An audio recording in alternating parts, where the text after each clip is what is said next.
خوباں سیاحی سبحان اللہ سبحان اللہ سبحان اللہ وجہ کن فکا در اللہ المکنون کر بلند آواز سے پڑھیں الصلاۃ والسلام علیک یا رسول اللہ، الصلاۃ والسلام علیک یا رسول اللہ، الصلاۃ والسلام علیک یا نبی اللہ، الصلاۃ والسلام علیک یا نبی اللہ، الصلاۃ والسلام علیک یا حبیب اللہ، الصلاۃ والسلام علیک یا حبیب اللہ، وعلی آلک واصحابک یا نور اللہ، وعلی آلک وصحابک یا نور اللہ، صلی اللہ تعالی علیہ وسلم۔ صلی اللہ تعالی علیہ وسلم۔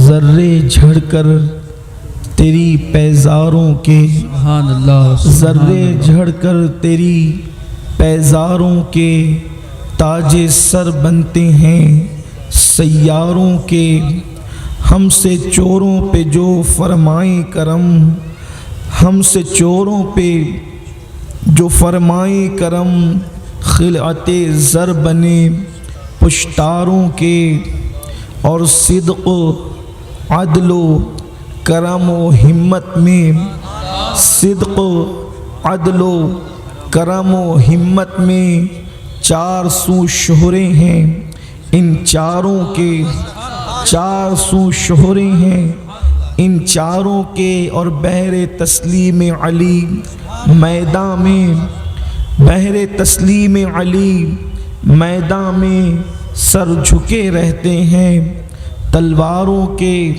اور کیسے آقاؤں کا بندہ ہوں رضا بول بالے میری سرکاروں کے۔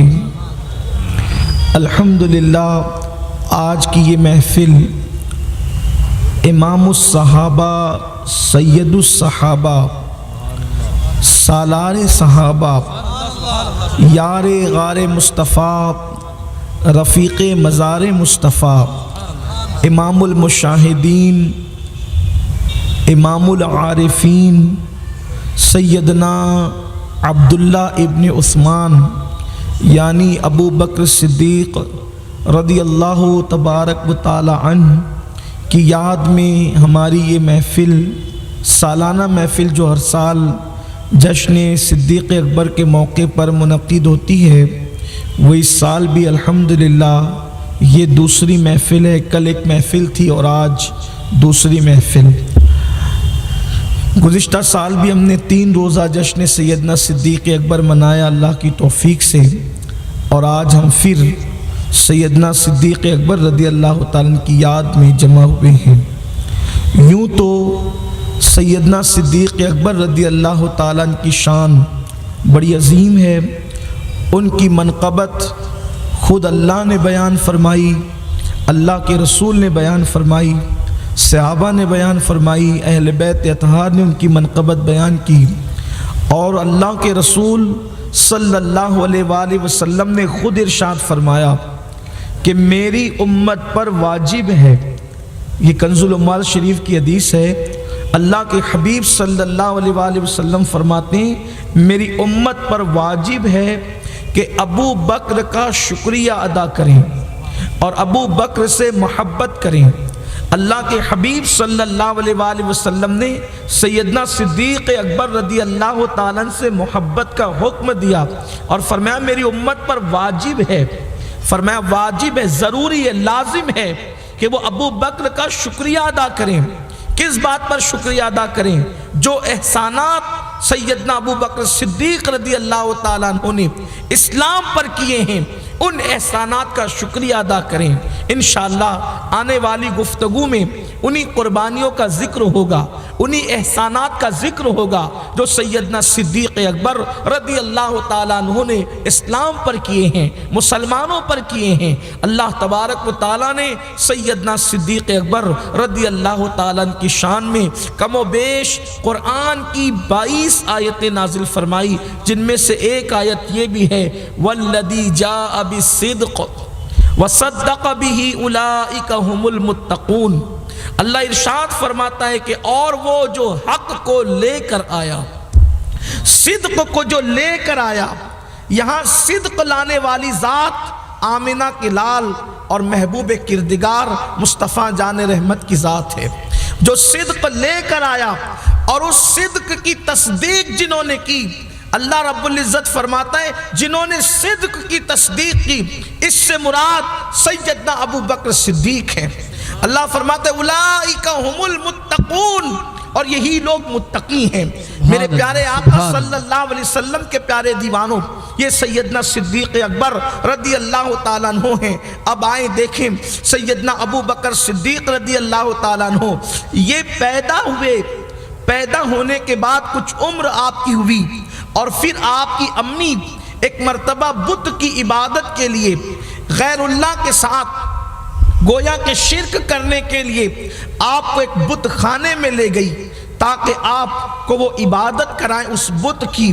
سیدنا ابو بکر صدیق رضی اللہ تعالیٰ نے عبادت کرنے سے انکار کر دیا۔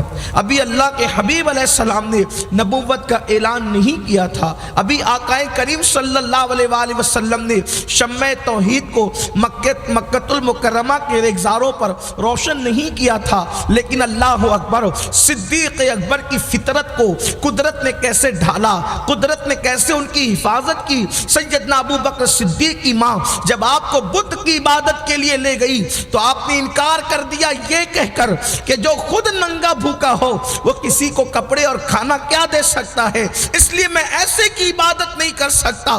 ماں نے آپ کے چہرے پہ تماچا مارنا چاہا تو غیب سے آواز آئی اس کو اس کے حال پر چھوڑ دو، اس لیے کہ ہم نے اس کو آخری نبی کی وزارت کے لیے منتخب کر لیا ہے۔ سبحان اللہ، سبحان صدیق اکبر رضی اللہ تعالیٰ عنہ۔ اور پھر یہ خاص بات صدیق اکبر رضی اللہ تعالیٰ عنہ کی ہے کہ اللہ کے رسول علیہ السلام سے ان کی دوستی اعلان نبوت سے پہلے سے تھی، بلکہ بچپنے سے تھی۔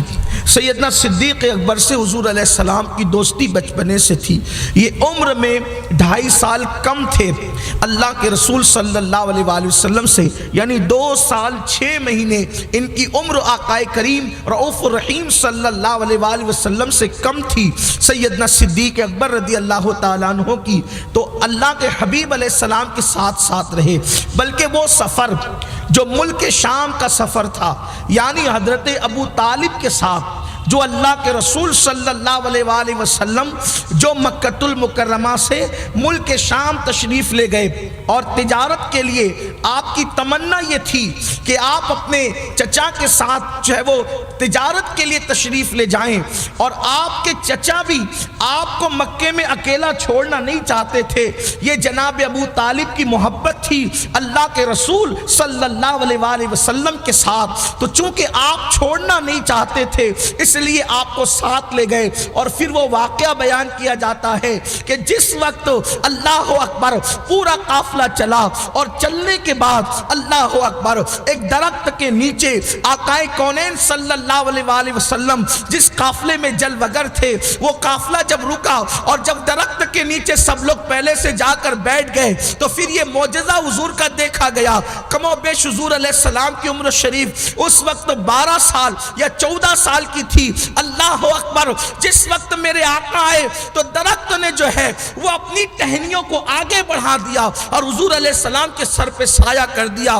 بحیرہ راہب نے جب یہ منظر دیکھا تو یہ منظر دیکھنے کے بعد، بلکہ بحیرہ نے نہیں بلکہ نستورہ نے جب یہ منظر دیکھا تو نستورہ، چونکہ بحیرہ کا واقعہ جو ہے وہ جناب خدیجۃ الکبریٰ کے موقع پر ہے، نستورہ راہب نے جب یہ منظر دیکھا تو یہ منظر دیکھنے کے بعد سب کو دعوت دی، اور جب دعوت دی تو اتفاق سے، چونکہ ایسا ہوتا ہے کہ بڑے بڑے لوگ چلے جاتے ہیں اہم کام پر، اور جو ہے عمر کے کم لوگ ہوتے ہیں بچے سمجھ کر کے بچوں کو کام سے لگا دیتے ہیں۔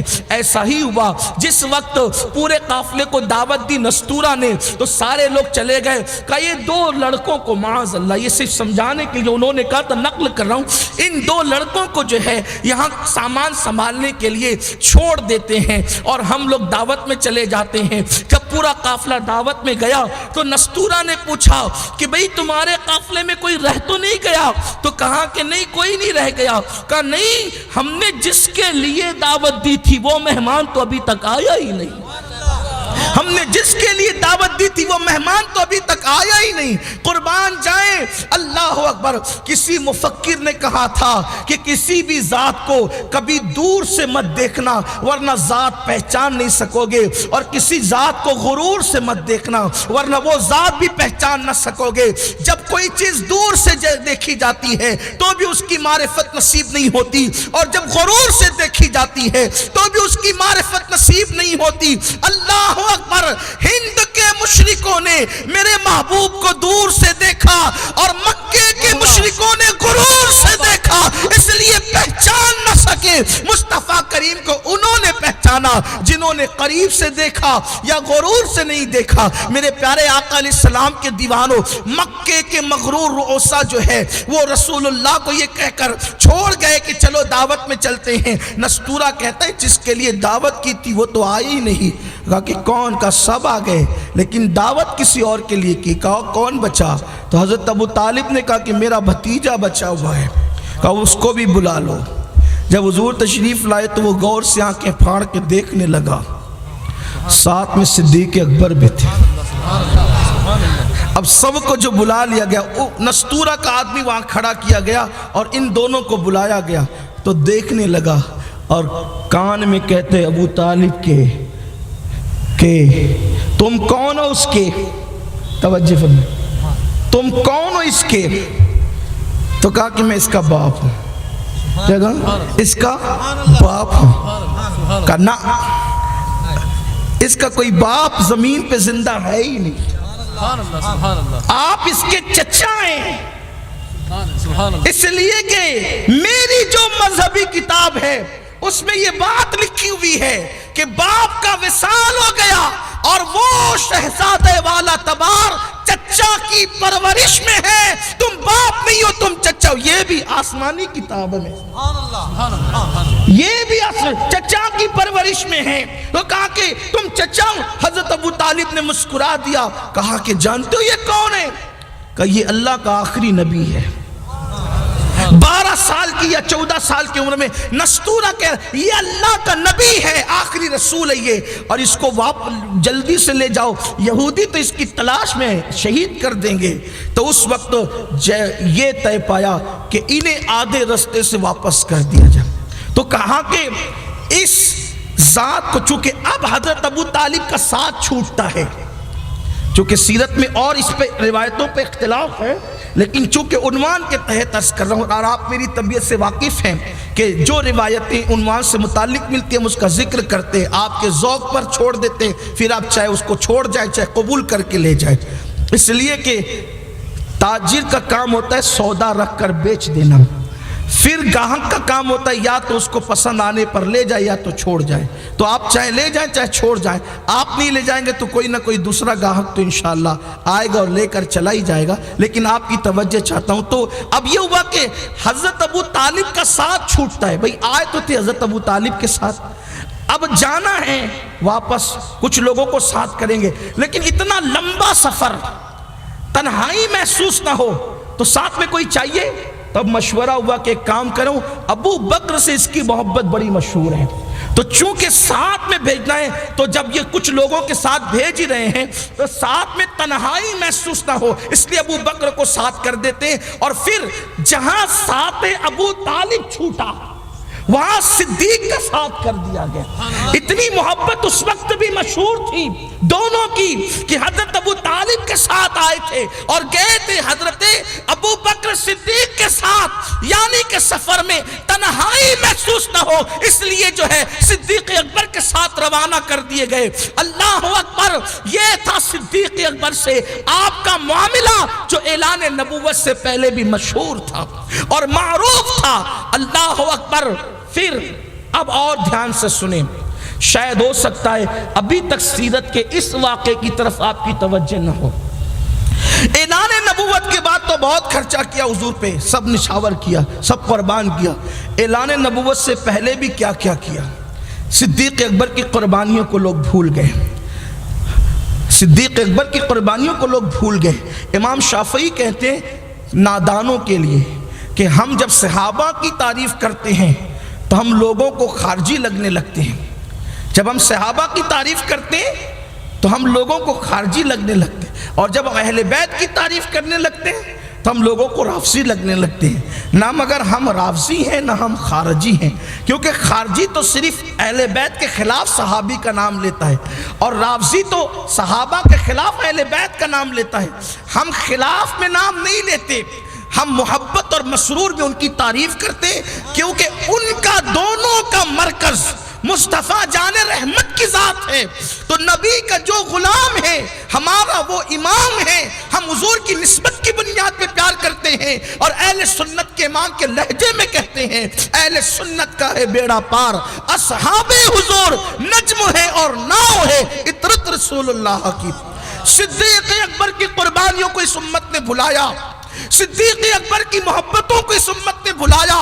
وہ یار غار مصطفیٰ، اللہ اکبر، حضرت سیدنا دادا علی حجوری رحمت اللہ تعالیٰ علیہ جو مولا علی کی اولاد میں سے ہے اور صحیح النسب سید ہے، وہ فرماتے ہیں رسول اللہ جیسا دنیا میں کوئی پیر نہیں ہے، اور ابو بکر صدیق جیسا دنیا میں کوئی مرید نہیں ہے۔